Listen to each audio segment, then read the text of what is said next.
بسم الله الرحمن الرحيم. هنبدأ النهاردة شابتر الفيميل reproductive system. الشابتر ده هيبقى عبارة عن 6 lectures. هنبدأ النهاردة أول محاضرة لينا، أول lecture لينا أول جزء ده هيكون presented by دكتور نيفين حسن محمد PhD lecturer of Physiology Faculty of Veterinary Medicine Cairo University. هنبدأ أول حاجة بالanatomical structure. احنا هنقسم او هنعمل division للreproductive system بتاع الفيميل into primary sex organs, secondary sex organs and accessory glands.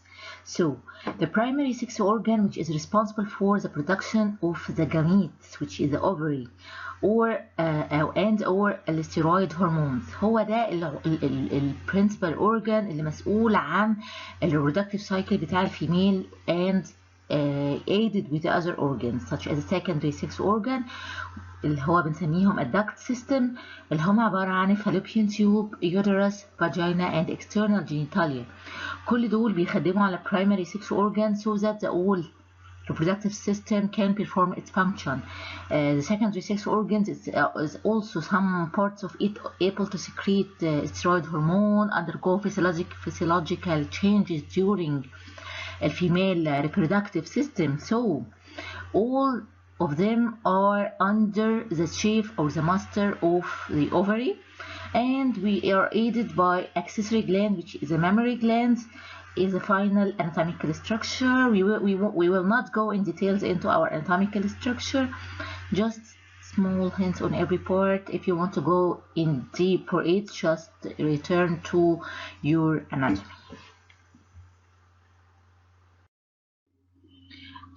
This slide showing us the anatomical structure of the reproductive system in a bovine species. Here we will begin with the ovary. We will color it in yellow. Here I'm coloring the ovaries in yellow. This is 2 ovaries of the bovine species. Yes, I don't know. Okay, this is all ovary. We will use other pen for coloring. It's much better. Okay, this is our ovaries. The ovary of the bovine species.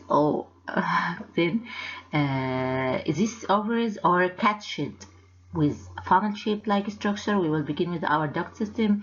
This funnel shaped like structure and its duct system here, which is called the fallopian tube. Then this fallopian tube, I'll color them in here. We are coloring them in red. Then this go to uterus بقى نفسه. This will color it in green. This is called what's called uterus, and vine are horned, consists of 2 horns as you take in anatomy course, and it has what's called caruncle in its structure, and we will get in it later on. Then this is 2 horns. Then we got body of the uterus. Then finally we will take what's called a cervix أو عنق الرحم زي ما بنقول. Then finally this is what's called uterus. So we will begin with ovary, then go to fallopian tubes with its funnel shaped like structure which catch the ovulated oocytes, then go into 2 uterine horns, uterine body and cervix أو عنق الرحم هو آخر بورت يعتبر في اليوترس.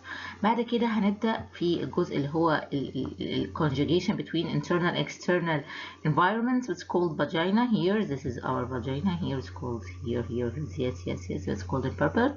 Then finally we will color our final part. This is called external genitalia. This is the external part which consists of the vulva and the clitoris, and we will see also the urethral orifice. This slide is very important, showing us a cut section in the ovary. We will begin from the outside to inside. Here showing us what's called covered with a germinal epithelium. The ovary is covered externally by germinal epithelium. Then it's covered with what's called tunica albuginea, and it's attached with what's called ovarian ligament. Here it's called ovarian ligament, and from the other side there is what's called meso-ovarian, attached with meso-ovarian, which forming supply to the ovary with ovarian artery and get out with ovarian vein. Then it's divided into two parts. It's cortex, القشرة, and الميدال. الcortex always showing oocytes at its different stages.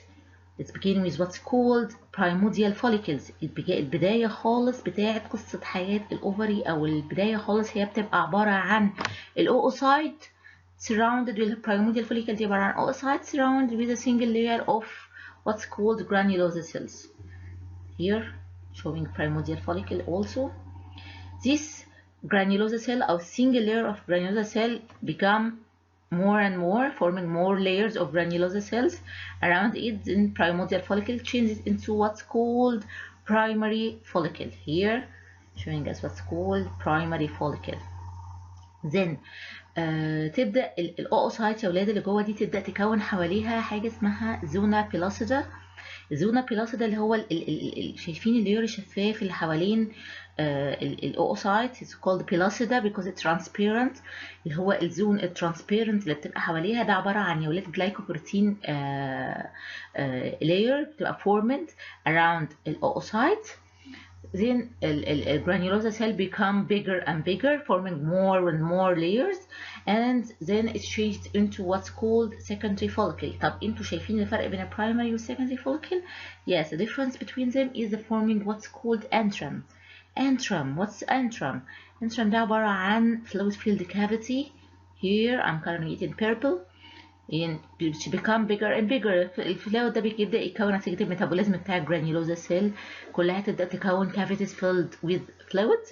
So يبدأ الانترم ده يبدأ يكبر أكتر وأكتر لحد ما يبقى become very big, forming very big large antrum, helping بيعمل pressure، بيعمل forming this antrum of this fluid filled cavity, forming a pressure. This pressure aids in the mechanism we'll talk later, the mechanism of ovulation، عملية الاوفيوليشن نفسها وخروج الاوسايت من جوه الفوليكل، من جوه الفوليكل اللي محوطاها دي بتحصل. من ضمن الحاجات اللي بتساعدها هي البريشر بتاع الفورمد fluids in the antrum. So بعد كده يبدأ يتكون بره يا ولاد حاجة اسمها ثيكا سيلز، بنسميها هنا هي بصوا في الخلايا اللي هي بنسميها ثيكا فوليكولاي. ثيكا فوليكولاي اللي هي الفوليكل دي سميها جريفيان فوليكل. هنا اللي هي دي عشان بس ما تبقاش ما تبقى واضحه بالنسبه لكم، اللي هي دي كده دي بنسميها عشان تبقى واضحه ليكم ثيكا فوليكولاي دي نسميها جريفيان فوليكل. تبدا الانترم فورمد حواليه والاوسايت حواليها خلايا من الجرانيولوزا، بس هنسميها اسم تاني ونسميها حاجه اسمها كورونا رادياتا. هي جرانيولوزا سيل بس اللي محاوطه الاوسايت نسميها كورونا رادياتا. يبدا يتكون حوالين الاوسايت، يبدا يتكون حواليها بعد الجرانيولوزا سيل على طول تتكوني حاجه اسمها ثيكا سيلز بنسميها ثيكا فوليكولاي. بتبقى عباره عن تو لايرز، ثيكا انترنا اند ثيكا اكسترنا، ودول بيبقى ثيكا انترنا بتبقى فاسكولارايزد وثيكا اكسترنا بتبقى سموث ماسل ان نيتشر، هيلبنج برضو بيساعد في عمليه البروسيس اوف الاوفيوليشن. شوف سبحان الله كل حاجه بتحصل لمساعده الفوليكل دي انها يبدا يحصل اوفيوليشن للاوسايت اللي جوه. بعد كده جريفيان فوليكل دي undergo بقى different hormonal changes و different events بتحصل في الايفنتس بتحصل في الفوليكل. يبدا يحصل حاجه اسمها عمليه الاوفيوليشن. اهي يا ولاد الستيج دي ان الاوسايت بدات تخرج من تبدا تخرج من الفورمال جريفيان فوليكل او بنسميها البري اوفيولاتري فوليكل. خرج الاوسايت وبعدين يبدا عندي كده بقى عندي الفوليكل دي اتقسمت لحاجتين، اتقسمت لاوسايت. هتبدا this oocyte will go to الفالوبيان تيوب عشان تستعد لعمليه الفيرتيلايزيشن، سواء في فيرتيلايزيشن هيحصل او لا with the coming sperm. وبعدين الريست اوف الجرانيولوسا سيل اند ثيكا سيل هيحصل له حاجه اسمها ليتينايزيشن. ليتينايزيشن يعني يبدا يحصل له انفاجينيشن with pigment لونها اصفر، بيكون لي حاجه اسمها كوربس لوتيوم اللي هو الجسم الاصفر. here it's called corpus luteum. الكوربس لوتيوم ده بيبقى ليه برضه لايف سايكل، يبدا هو بيبقى سمول بعد كده become large and large، بيبقى mainly produce progesterone hormone under the effect، وبيحصل له maintenance بالLH هرمون. يبدا يحصل له يكبر ويبدأ يكبر يكبر، وهو مصيره بيكون أو its fate بتبقى depends on the oocyte whether it's undergo fertilization or not. سواء الاوسايت اللي موجودة في الفالوبيان تيوب هيحصل لها fertilization or not. لو هيحصل لها fertilization الكوربس لوتيوم ده هيبدأ يحصل له ان هو يحصل له maintenance، يستمر معانا عشان يفرز بروجستيرون هرمون. طيب if it is not undergo if الاوسايت مش هيبدأ يحصل لها undergoes fertilization, then this corpus luteum بيبدأ يتحول into degenerating corpus luteum. Degenerating corpus luteum here it's called degenerating أو corpus albicans الجسم الأبيض. Degenerating corpus luteum أو corpus albicans here ويبدأ يحصل له degeneration، ونبدأ يا ولاد قصة حياة من أول وجديد. تبدأ life cycle جديدة، وتبدأ estrous cycle جديدة و reproductive estrous cycle جديدة. The female reproductive cycle divides into 5 stages. It begins with puberty أو البلوغ. Then after puberty the female تبقى undergo estrous cycle every month or whatever in different species or in different animal. Then it is fertilized and undergoes pregnancy. This pregnancy ends with parturition, and parturition, after parturition she needs to nurse its growing small animal and undergo final stages are called lactation. Female gametogenesis, or what's called oogenesis, its definition is called the production of mature eggs. Production of mature eggs. Gametogenesis, if we call the gametogenesis, it may be either male or female. So gametogenesis is the production of gametes. Either in female it's called ova or oocyte, and in males which are called sperms. It divides into 2 stages. oogenesis دي تنقسم إلى جزئين أو بتحصل في مرحلتين أو بتحصل على مرحلتين، في البريناتال ستيج أو الامبريونيك ستيج and البوست ناتال ستيج أو من الفيتال لايف till البيوبرتي ستيج. This slide showing us what's called oogenesis. I have 2 events here, what's called a meiotic events, and this is what's called a follicular event or follicular development. Actually, I'm concerned basically during the oogenesis with the meiotic events. Okay, what is the beginning of oogenesis? As we said before, oogenesis is divided into prenatal and postnatal stage. Before birth اللي هي prenatal stage, then from the postnatal change اللي هي بتبقى من ال childhood till عملية البيوبرتي أو البلوغ. نبدأ firstly with الأوغونيا. يبقى الأوغونيس begins with الأوغونيا here. It's called أوغونيا.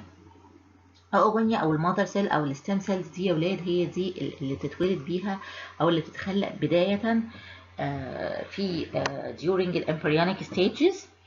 تبدأ undergo several mitotic division. تبدأ تكتر في العدد undergo mitotic division. So الأوغونيا increase in its number and proliferate by mitotic division. Here this oocyte, if you go on the other side here, we show this oogonia divided into by mitotic division and form what's called primary oocyte. Here it surrounds itself with a single layer of granulosa cell. It's firstly بتبقى flattened in shape، بعد كده تبدأ تحصل لها تبقى cuboidal in shape. So هنا primary oocyte، هنا هي دي primary oocyte لما تبقى surrounded with one layer of granulosa cell نسميها primordial follicle. Yes, it's called the primary oocyte. يبقى primordial follicle عبارة عن primary oocyte. Here primordial follicle, here it's primary oocyte surrounded with a single layer of granulosa cell. Firstly, it begins with the mitotic division, increase in its number. Then this surrounds itself with a single layer of granulosa cells transformed from primary oocyte to from a primordial follicle أو الأوجونيوم into primary oocytes. Then at this stage before birth يحصل حاجة اسمها beginning of the first meiotic division. بيحصل beginning of the first meiotic division. الفيرست meiotic division ده بيبدأ before birth. بعد كده تبدأ الأوسايت أو البرايمري أوسايت أو بقى هنقول عليها اللي هي surrounded with single layer نسميها primordial follicle لو هنسميها على مستوى الإيفنتس بتاعت الفوليكل نفسها. البرايمورdial follicle دي بتبدأ جو ما تكملش عملية الفيرست meiotic division وأندر جو حاجة اسمها بنسميها الميوتيك أريست أو resting pool. تفضل قاعدة دورمنت كده ونايمة خالص ما تبدأش في أي. بتبقى الأوفري في الحالة دي بنسميها inactive. So we will begin again. الأوجونيا بتبقى proliferate by mitotic division forming البرايمري oocyte. ده بعد كده الفيميل بتبقى born بالبرايمري بعدد معين من البرايمري oocyte ما بتحصلهاش change بقى خلاص no primary oocyte formed after birth. خلاص هي بتبقى عندها مخزون من البرايمري oocyte. كل سبيشيز بقى بتبقى عندها مخزون مختلف يبدأ يختلف من سبيشيز لسبيشيز ويبدأ يختلف من مرحلة لمرحلة. بعد كده البرايمري oocyte دي تبدأ انها undergoes first meiotic division begin first meiotic division but don't complete it وتبدأ قاعدة في حاجة اسمها resting meiotic arrest أو resting pool. بعد كده يحصل إن الفيميل يحصل لها birth وتبدأ عندي البرايمري follicles اللي هي primordial follicle دي تبدأ تكون حواليها كمان layer أو layers بتاع الجرانيولوزا سيل تبدأ إنها تبقى more cuboidal in shape ونسميها ساعتها بتحاول هي بتبقى primordial follicle لما بتبقى surrounded by flattened follicular cells يبقى الfollicular cells اللي حواليها flattened in shape. بعد كده تتحول into primary follicle لما السنجل layer بتاع الجرانيولوزا سيل بيبقى more cuboidal in shape ونسميها primary follicle يبقى بتخرج في البرايمري فوليكل. طيب في البوست نيتال ستيج بقى هنا تبدأ مرحلة البوست نيتال ستيج من التشايلد هود لحد البيوبرتي. يبدأ يحصل ايه؟ ان البرايمري oocyte دي تبدأ to increase in size and the zona pellucida is formed. تبدأ بقى الزونا pellucida اللي هو الجلايكوبروتين ناتشر زون تبدأ تتكون. بعد كده يبدأ just before عملية الاوفيوليشن بمجرد يعني قبل الفيرست اوفيوليشن او الفيرست البيوبرتي. الفيرست اوفيوليشن هو البيوبرتي. تبدا يبدا ينكريز هرمون اسمه ال LH هرمون او ليتنايزنج هرمون. ال LH هرمون ده stimulate البرايمري oocyte to complete الفيرست meiotic division. يبدا ال LH ده لما يحصل له انكريز يخلي البرايمري oocyte دي او البرايمري فوليكل دي تبدا انها بعد ما يحصل لها انكريز زي ما انتم شايفين على الفليكر ايفنت تبقى growing follicle secondary follicle final gradient follicle هنا اهي. تبدا انها to complete الفيرست meiotic division فاكرين اللي هي ما كملتوش فوق ده ويبدا يحصل لها division into الفيرست polar body and secondary oocyte. يبقى ايه الاوسايت اللي هتروح الفالوبيان تيوب هي السكندري oocyte. ده الفيرست meiotic ديفيجن اللي بيحصل. طب احنا عارفين ان بيحصل 2 meiotic ديفيجنز. ده الفيرست meiotic ديفيجن تبدا الاوسايت تبدا تروح الفالوبيان تيوب تقعد مستنيه السبيرم. طيب وتبدا هي بعد بعد على طول عمليه الاوفيوليشن تبدا begin السكند meiotic ديفيجن. secondary oocyte دي بعد عمليه الاوفيوليشن تبدا تبيجين its السكند meiotic division ويبدا الله يحصل لها تاني secondary meiotic arrest. بتبقى waiting ايه مستنيه ايه عشان تكمل الميوتيك arrest ده مستنيه ان السبرم يجي يعمل fertilization. So if the fertilization occur the second meiotic division is completed and the mature oocyte retain most of the cytoplasm. يبدا يحصل division تاني يبدا يحصل in secondary oocyte secondary polar body and الاوفا بقى اللي هي الفيرتيلايزد اوفا دي اللي هتبقى بعد كده زايجوت وهتكبر. بعد كده عندي البولار بودي يبدا يحصل له هو كمان ديفيجن ويبقى عندي 3 بولار بودي اند الفيرتيلايزد اوفا. Here is discussing the prenatal maturation during the process of oogenesis. It begins with the oogonia, which proliferate by meiotic division, and then this oogonia forming what's called primary oocyte. No primary oocyte formed at birth, as I said before. Then it begins first meiotic division, but not complete it, وبتبدأ تقع في resting fall. Then a primordial follicle, which consists of and surrounded by flattened follicular cells. Then this primordial follicle changed into primary follicle, which consists of oocytes surrounded by a single layer of granulosa cells and its tissue. دي prenatal stage or prenatal maturation. Then postnatal maturation begins in here. Primary oocyte increase in number and zona pellucida is formed. just before ovulation يبدأ يحصل increase لل LH. بنسمي ال LH اللي بيحصل له increase before ovulation نسميه ال LH surge. ال LH surge which is responsible for the process of ovulation. ان الأوفا تخرج من ال pre-ovulatory oocyte تبدأ تخرج من ال pre-ovulatory follicle. وإن يحصل إن الأوفا before الovulation تبدأ to complete its first meiotic division and form what's called a secondary oocyte and the first polar body. first polar body ده it's called it's non-functional بس الله أعلم طبعا. بعد كده ال secondary oocyte released at ovulation and surrounded by zona pellucida and corona radiata. يبقى ال oocyte اللي بيحصل لها ovulation تبقى عبارة عن ال secondary oocyte. Then we begin with the first stage of the reproductive cycle which is called puberty أو البلوغ. The definition بتاع puberty it is the age at which the animal can reproduce sexually أو produce gamete. العمر اللي يبدأ الحيوان يبدأ to produce gametes. ده بالنسبة to male and female. This slide showing the different ages of puberty in different animals. Firstly, here in cat about 6-8 months, and in dogs about 6 to 12 months. Sheep will go 7 to 8 months. The cow 8 or 12 months or about 1 year.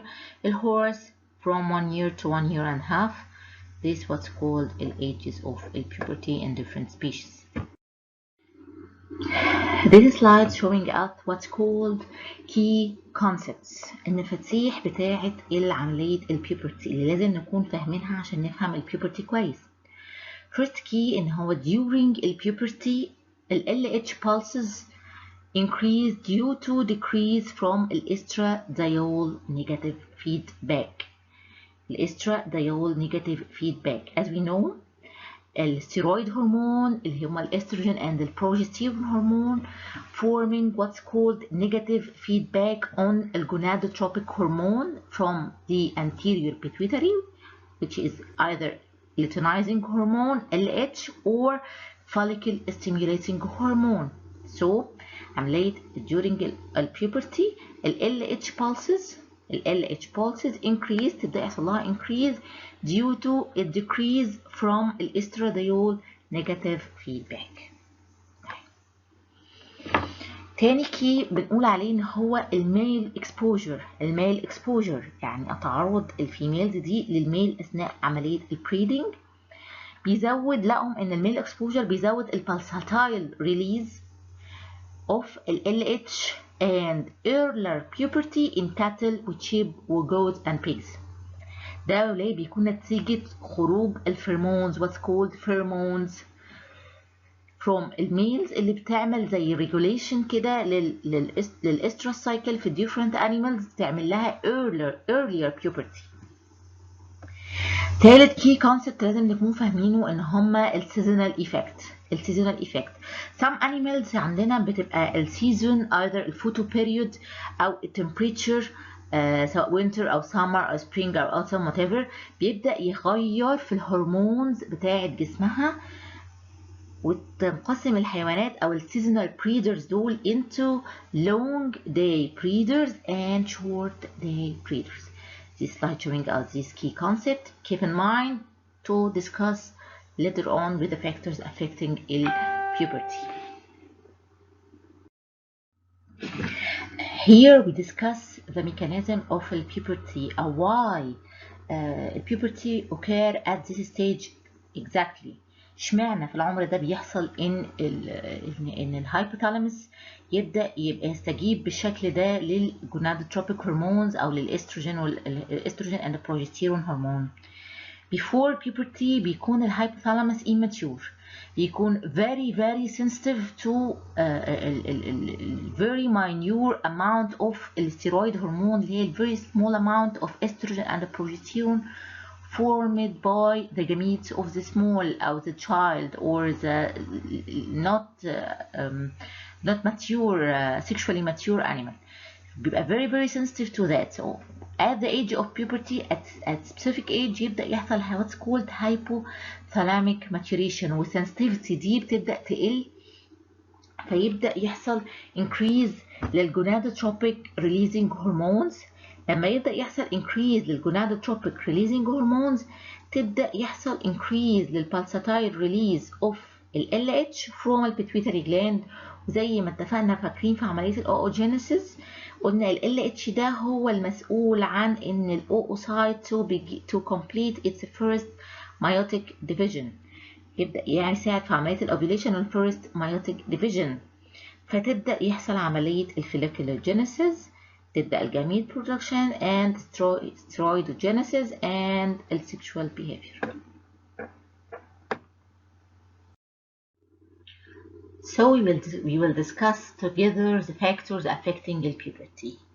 Firstly, the main factor is the sex. So most of species or all species almost are females that all species reach puberty earlier than males.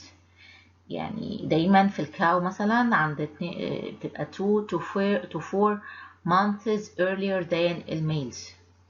طيب بتبقى المير several weeks في السمولر animals، يعني في اللارج animal بتبقى 2 or 4 months، لكن في السمولر animal بتبقى several weeks. طيب التاني فاكتور هو البريد and the genetic influence. لقوا ان السمول بريد بتبقى earlier than the larger breeds when الديري او اللي هما اللي بينتجوا اللبن والحلاب يعني يبدأ يحصلوا earlier puberty than the beef producer animal. طيب الويت and nutrition، تالت فاكتور هو الويت and nutrition، وزن الحيوان and nutrition، وده بيبقى بصراحة ده يعتبر هو الكي فاكتور. تقريبا الكاتل توصل عند 275 كيلو to 175 كيلو جرام، والشيب for about 40 كيلو جرام. And nutrition found that high plane of nutrition التغذية الجيدة للحيوانات تؤدي إلى earlier puberty and the low plane of nutrition delays the puberty.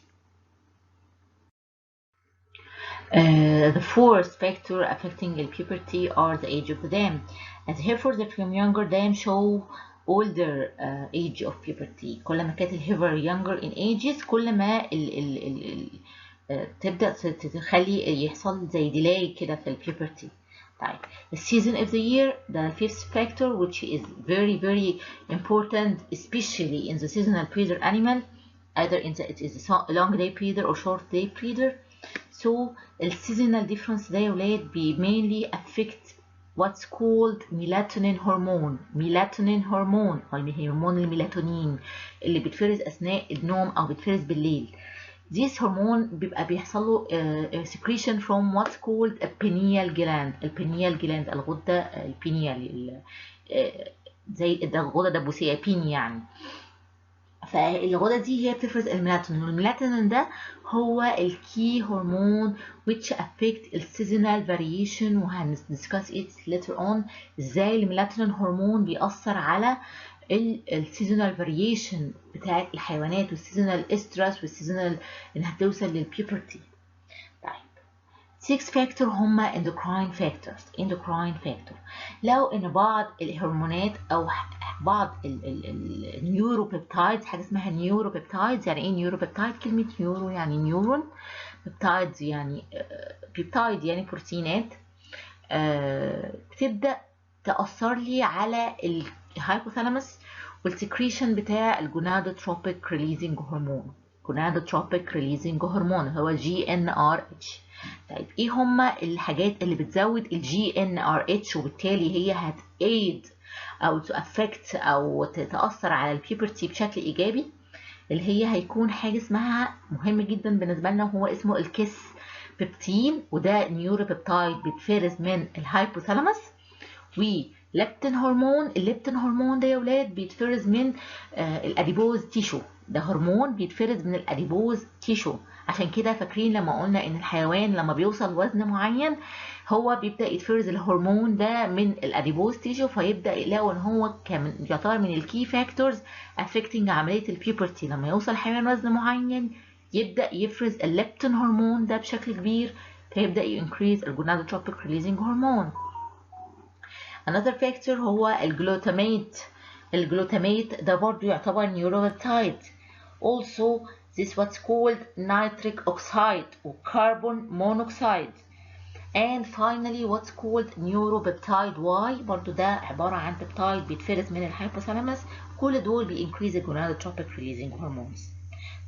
ايه هي الحاجات اللي تأفكت نيجاتيفلي البيبرتي؟ اللي هم الدوبامينز اند الاوبيويدز. الحاجات دول يا ولاد كمان برضو الحاجات اللي بتأثر هم الجلوكوكورتيكويدز، برضو بيبقوا عبارة عن ليهم باد افكت او ليهم نيجاتيف افكت على الجونادوتروبيك ريليزنج هرمونز.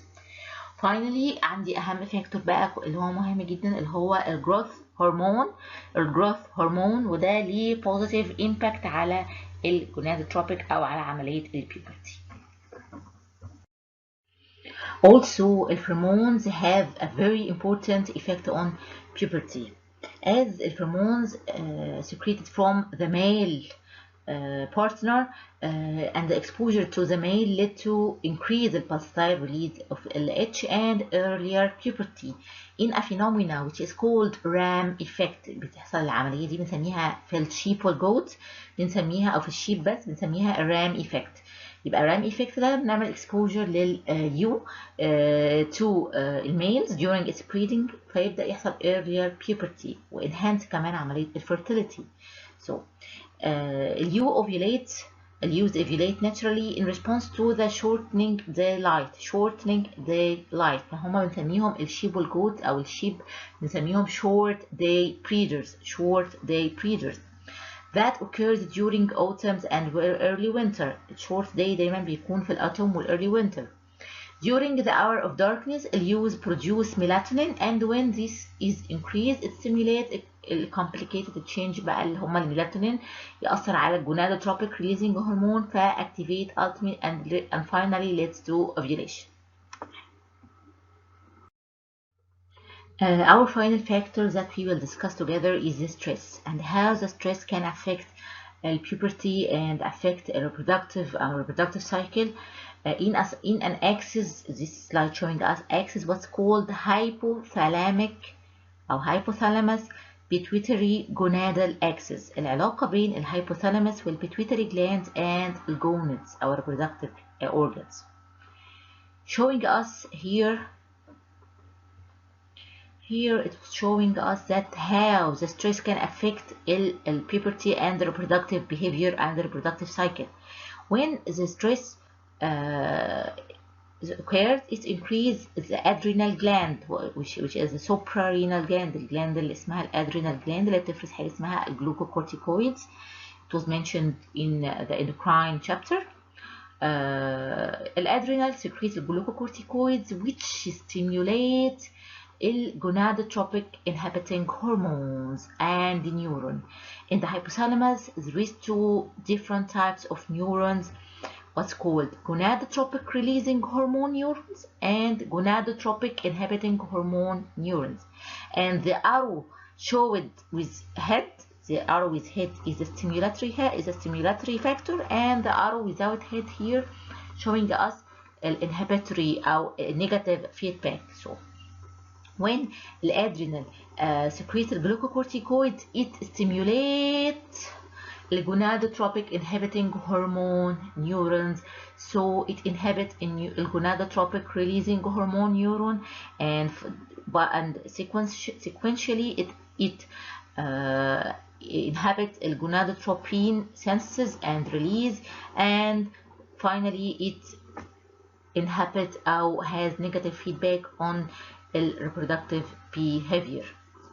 Also, this showing us together with the stress effect the effect of a photoperiod أو variation في اللايت, how it affect الgonadotropic releasing hormone أو how it affect the hypothalamus. تبدأ يحصل ان البوتوبيريد دي بتأثر لي على الاي والبينيال جلاند، فتبدأ يفرزوا لي الميلاتونين هرمونز اللي بيتفرز من البينيال جلاند ده. يبدأ يحصل يا اما ليه نيجاتيف فيدباك افكت يا اما ليه بوزيتيف فيدباك افكت، يا اما يعمل ستيميوليت للجونادوتروبيك انهبيتنج هرمون يا ستيميوليت للجونادوتروبيك انهبيتنج هرمون. and finally we will discuss how it can affect عملية puberty and the reproductive cycle. This slide showing us how the seasonal variation can affect reproduction or puberty in short day breeders such as the sheeple goat or the long day breeders such as المار. in short day breeders اللي هو بيكون الليل عندهم طويل بيحصل increase للميلاتونين هرمون اللي بيتفرز في الدارك. نتيجة الانكريز للميلاتونين هرمون يبدأ يحصل increase للجونادوتروبيك releasing هرمون and finally increase لل LH هرمون and ovulation and puberty. while في long day breeders الميلاتونين بيحصل له في السمر يعني بيبدأ يحصل decrease للميلاتونين هرمون ده بالليل، فتتأثر بشكل مختلف عن الشورت داي بريدر، فيبدأ يحصل نتيجة الميلاتونين لما يقل يبدأ increase the gonadotropic releasing hormone and finally LH.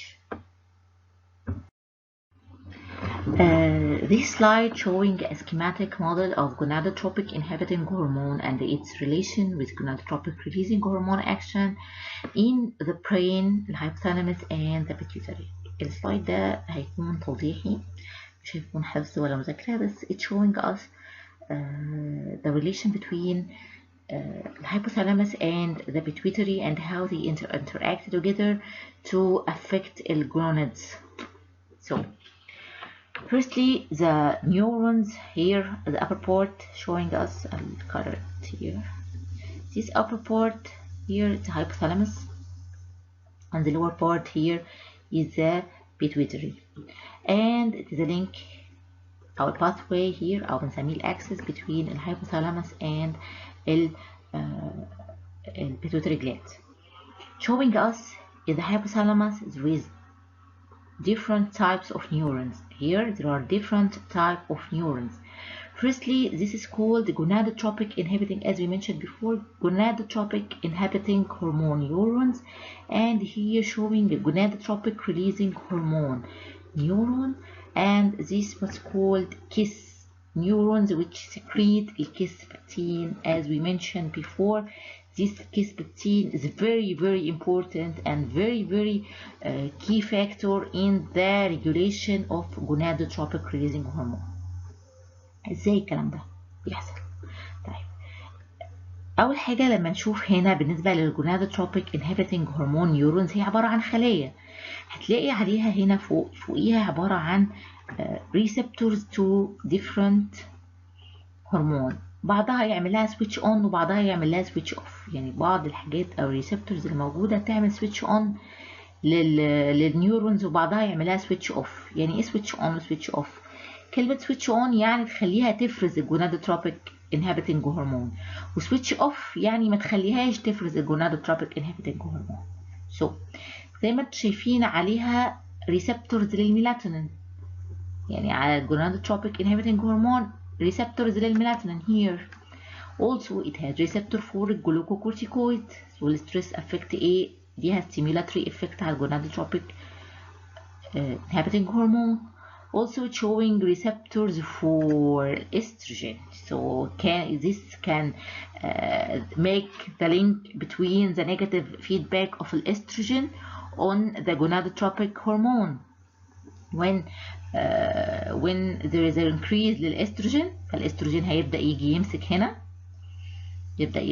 لما يبقى الاستروجين كتير قوي يبدأ يمسك هنا مع الاستروجين ريسبتور الفا اللي موجوده في الجونادوتروبيك انهبيتنج هرمون، ويبدأ يعمل لها سويتش اون. فيبدأ يحصل لما الاستروجين يكون كتير قوي يبدأ يحصل ايه انكريز للجونادوتروبيك انهبيتنج هرمون، ويبدأ يروح الجونادوتروبيك انهبيتنج هرمون، وده اللي بنسميه نيجاتيف فيدباك. عشان تفهم النيجاتيف فيدباك ازاي بيحصل، لما يحصل انكريز للاستروجين بشكل كبير يبدأ يمسك في الاستروجين ريسبتورز اللي موجودة على الجونادوتروبيك انهبيتنج هرمونز here neurons، ويبدأ يعمل سويتش اون للجونادوتروبيك انهبيتنج هرمون نيورون فتفرز الجي ان اي اتش. الجي ان اي اتش ده يبدأ يحصل يموف في الاكسون هنا، ويبدأ يحصل له سكريشن في الدندرايتس هنا سكريتوري جرانيولز، يبدأ يروح للجونادوتروبيك ريليزنج هرمون نيورون اللي عليها ريسبتور للجي ان اي اتش ريسبتور اهي، ويبدأ يعمل لها ايه؟ سويتش اوف. فتبدأ لما يحصل الجونادوتروبيك ريليزنج هرمون ده يحصل له سويتش اوف، يحصل ايه؟ لما يحصل له انهبيشن يحصل ايه؟ يبدأ يقلل السكريشن هير ويموف هير، يبدأ الريليزنج هرمون اللي هينزل تحت على الجونادوتروبس عشان يعمل لها سويتش اون فتفرز لي ال اتش والاف اس اتش، يبدأ ما يحصلش، فيبدأ لما الاستروجين يكون كتير يبدأ يقلل ال اتش والاف اس اتش.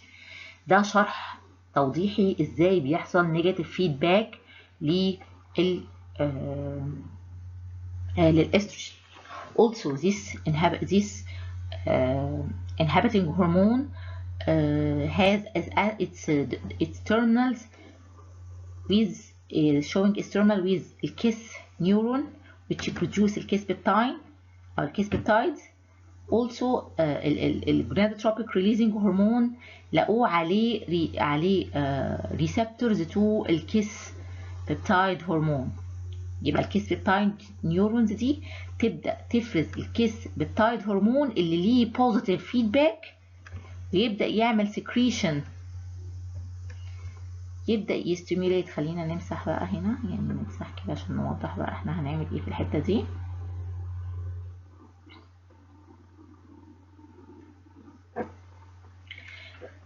فيبدأ الكيس بيبتايد لما يتفرز ويمسك في الريسبتورز بتاعته اللي على الجونادوتروبيك ريليزنج هرمون، ستيميوليت الجونادوتروبيك ريليزنج هرمون سكريشن اللي بالتالي هينزل تحت على الجونادوتروبس اللي في البيتيوتري، فيعمل لها يمسك في الريسبتورز بتاعتها. الجونادوتروبيك ريليزنج هرمون ده هيمسك في الريسبتورز اهي يا اولاد. الجونادوتروبس برضو عليها ريسبتورز للجونادوتروبيك انهبيتنج هرمون والجونادوتروبيك ريليزنج هرمون، الاثنين حسب مين اللي حصل له سكريشن. فيبدأ لما الجونادوتروبيك ريليزنج هرمون يحصل له سكريشن يبدأ ال FSH وال LH يزيد، يبدأ يروح للجونادز ويأثر عليها.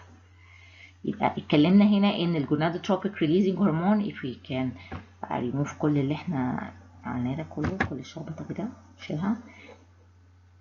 وضحنا في الصورة دي ازاي بيحصل النيجاتيف فيدباك لل استروجين اند والإفكت بتاع الميلاتونين والإفكت بتاع الجلوكوكورتيكويد and الإفكت بتاع الكيس بيبتايد here and اللينك between الهايبوثالاموس and البيتيوتري، وازاي يحصل في كروس توك كده between الهايبوثالاموس والبيتيوتري، وانهم لقوا ان الكيس نيورونز دي هي المين ريجوليتور تو الجونادوتروبيك ريليزنج هرمونز. لقوا ان الكيس بيبتايد دي هي المين ريجوليتور للجونادوتروبيك ريليزنج هرمون، لانها من هي الوصله بين الجونادوتروبيك انهبيتنج هرمون والجونادوتروبيك ريليزنج هرمون، فلازم يحصل لها سويتش اون. الكيس نيورونز دي لازم يحصل لها سويتش اون عشان يحصل سكريشن للجونادوتروبيك ريليزنج هرمون. زي ما قلت السلايد ده مش هيكون علينا حفظ ولا حاجه، بس هو توضيح عشان تبقى فاهم اكتر.